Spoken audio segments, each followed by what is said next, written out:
ఈ రోజే డౌన్లోడ్ చేయండి. మీ ఫేవరెట్ షోస్ చూడండి. తులసి ప్రెగ్నెంట్ అని చెప్పగానే అమ్మకి తన మీద ప్రేమ మొదలైంది. కానీ నువ్వు చెప్పిన అబద్ధం నా బిడ్డనే కాపాడిందనుకున్నా. కానీ అది ఇలా కూడా పనికొస్తుందన్నమాట. అవును కీర్తి, నేను చెప్పింది అబద్ధమే కావచ్చు గాని ఆ అబద్ధమే తులసిని అమ్మకిలా దగ్గర చేసింది.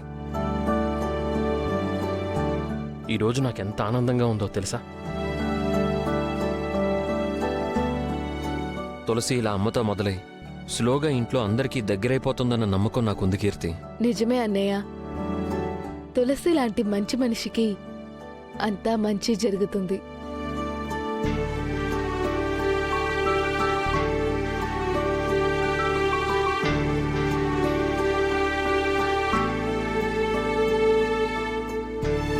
మీకెందుకు అత్తయ్య శ్రమ? ఇంటి పనులు నేను చూసుకుంటాను కదా. ఇది నేనేవి నీ మీద ప్రేమతో చేయలేదు. నీ కడుపులో పెరుగుతున్న మా వంశాంకురం కోసం చేశాను.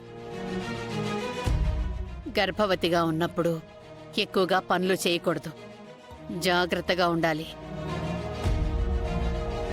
ఏదైనా ఇబ్బంది అయితే నాతో చెప్పు. సరే అత్తయ్య. చూడు, షాపులో బంగారమో నగలో కొన్నప్పుడు ఒక బాక్సులో పెట్టిస్తారు.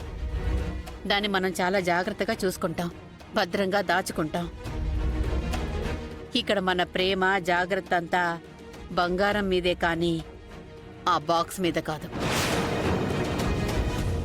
అలాగే నీ కడుపులో ఉన్న మా ఇంటి వారసుడి గురించి ఆలోచించాను కాబట్టి ఇవాళ నువ్వు చేయాల్సిన పని నేను చేశాను. అంతేగాని ఇది చూసి నేనేదో నీకు దగ్గరయ్యాననో ఇంట్లో వాళ్ళు నీతో కలిసిపోయాననో కలలు మాత్రం కనకు.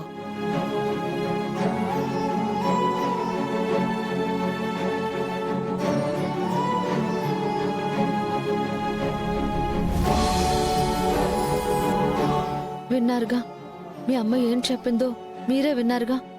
ఇప్పటికైనా అర్థమైందా మీరు చేసిన తప్పేంటో?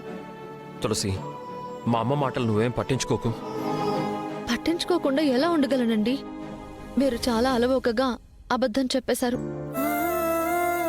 నా కడుపులో బిడ్డ లేదు కానీ అది విన్న వెంటనే వాళ్ల మనసుల్లో పెద్ద ఆశలు పురుడు పోసుకున్నాయి.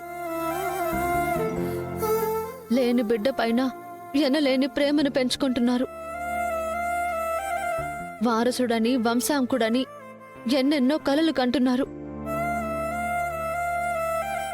ఏదో ఒక రోజు ఇదంతా అబద్ధమని తెలుస్తుంది కదా. అప్పుడు నిజం తెలిసిన రోజు ఇప్పటికే అంతంత మాత్రంగా ఉన్న బంధం శాశ్వతంగా ముక్కలవుతుంది. కోడలిగా వచ్చి పని మనిషిగా ఉన్న నన్ను పర్మనెంట్గా ఈ ఇంటికి దూరం చేస్తారు. నేనుండగా నిన్ను ఇంటికి దూరం ఎలా కానిస్తాను తులసి? ఎలా అంటే మీరు చేసింది తప్పు కాబట్టి. ఎలా అంటే నేను మోసేది అబద్ధం కాబట్టి.